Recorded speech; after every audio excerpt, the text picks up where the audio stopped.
Hey everyone, and welcome to The Explainer. Today we're jumping right back in time to the absolute mud and chaos of the 1914 Eastern Front to untangle what's essentially a historical detective story.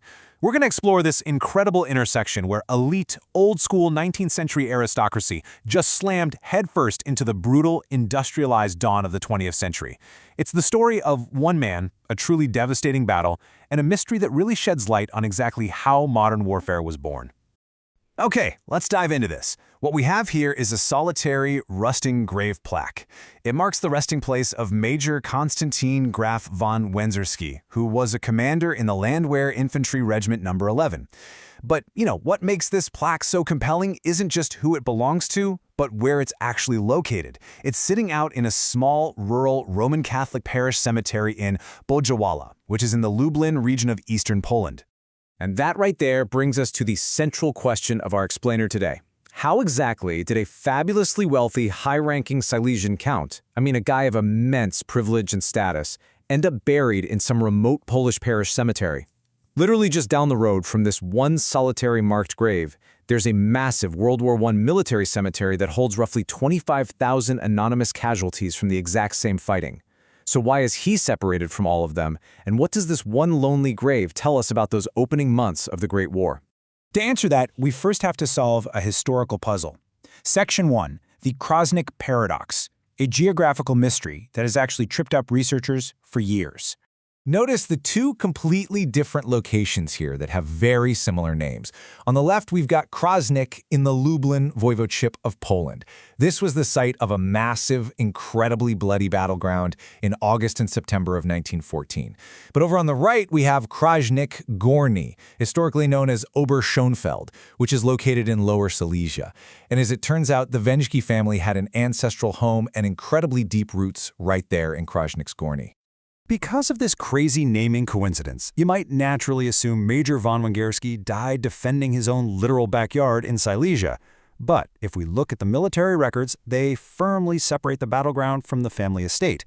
The Major's presence out in eastern Poland was strictly the result of military operations. He definitely didn't die at home, he died hundreds of miles away during the absolute chaos of the Lublin campaigns on the Eastern Front. So, who was the man beneath the plaque? Let's take a look at Section 2, the Silesian Aristocrat, an elite pedigree, to really understand exactly what was lost on that battlefield.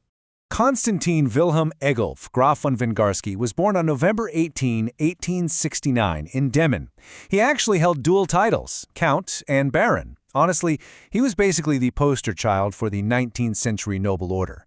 His family was deeply intertwined with the Prussian officer corps. We're talking about his father, his brothers, and his grandfathers all being high-ranking officers.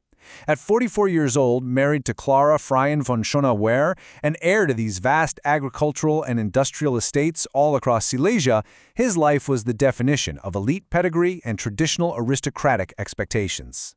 But, as you can probably guess, all of that privilege was about to slam headfirst into a new, terrifying reality. When the General Mobilization Order came down in August 1914, Wengersky was activated as a major in the Silesian Landwehr. He essentially represented this massive collision of 19th century nobility with 20th century warfare.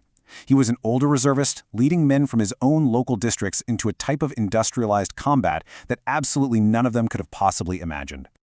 And that collision reached a violently abrupt climax just weeks into the war. Section 3.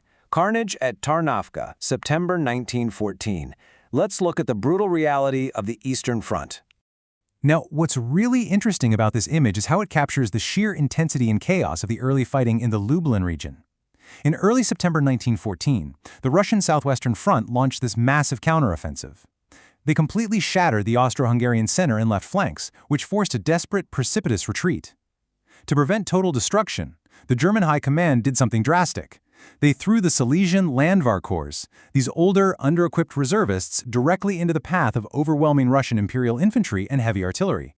The historical sources paint a genuinely terrifying picture of what Major Wengersky and his men faced out there. One first-hand account describes the Russian artillery fires so vividly. It says, the entire forest turned into a single cloud of smoke. There were no longer any reserves to stop the avalanche. Everything collapses. You have to remember, these older Silesian reservists, they didn't have modern trench-digging tools or heavy defensive weapons. They were forced to defend these hastily dug, shallow little trenches out in wide-open agricultural fields. The sheer mass of the enemy was just completely overwhelming. The sources note that the Russians repeated the attacks in many dense lines, not sparing any human life. And it was during this completely desperate, muddy withdrawal, what we know as the Battle of Tarnawka, that Major Constantin Graf von Wengersky was killed in action on September 8, 1914, desperately trying to hold the line to cover the retreat of his Austro-Hungarian allies. So the crucial point is understanding the actual human cost of this strategic sacrifice. The survival rate for Wengersky's regiment after Tarnawka was a devastating 33.3%. Let me visualize exactly what that means for a second. Look at this catastrophic consolidation. The Landwehr Infantry Regiment No. 11 suffered such impossibly severe casualties that its organic 3-battalion structure was completely destroyed. The surviving officers and men of the 1st, 2nd, and 3rd battalions were so few in number that they had to be immediately crushed into a single, highly depleted unit just to remain operational on the field. Basically, 2/3 of this local Upper Silesian regiment was just wiped off the map in a matter of days. Which brings us to our final chapter, Section 4, End of the Old World, Rebuilding the Regiment. What did the utter destruction of Wengersky's regiment actually mean for the broader history of the German military? Let's move to the timeline and see how this builds into a picture of radical transformation. In August, the regiment mobilized as this tightly knit community force from Upper Silesia. You had friends, neighbors, and relatives all serving together under local aristocratic leaders like Wengersky. But after he falls at Tarnawka on September 8th and the survivors retreat over the Vistula River, the German High Command had to rapidly rebuild the regiment. So by mid-September, they infused it with brigades ersatz battalions, number 22, 24, 19, and 77, men from entirely different regions. In literally just a few weeks, the regiment's original Silesian identity was completely erased. And this so brilliantly illustrates the macro-level shift of the First World War. The destruction of this original localized reservist cadre at Tarnawka marked the transition from a highly localized, elite-led territorial force to a standardized, consolidated, machine-reliant mass army. The German military was adapting on the fly to a prolonged war of attrition, replacing men not as brothers and neighbors, but really as interchangeable parts in a giant industrialized machine. Which finally brings us back to where we started today, that solitary grave in BożaWola. When the major fell, the utter chaos of the retreat meant his comrades simply couldn't send his body back to those vast estates in Silesia. But because he was a high-ranking officer and a prominent member of the Catholic nobility, they flat-out refused to leave him in the mud of the battlefield. So they transported him to the nearest consecrated Roman Catholic ground, the parish cemetery of St. Anthony of Padua, and made sure he had a marked individual resting place. It's just an incredibly powerful, haunting image, isn't it? One marked grave of a Silesian count, standing in stark, silent contrast to the 25,000 anonymous casualties buried in mass graves just a short distance away.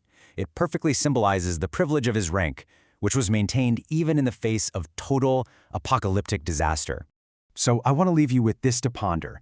Did the aristocratic old world finally meet its bitter end right there in the muddy trenches of Tarnawka? Major von Wengersky's lonely plaque isn't just a marker for a fallen soldier.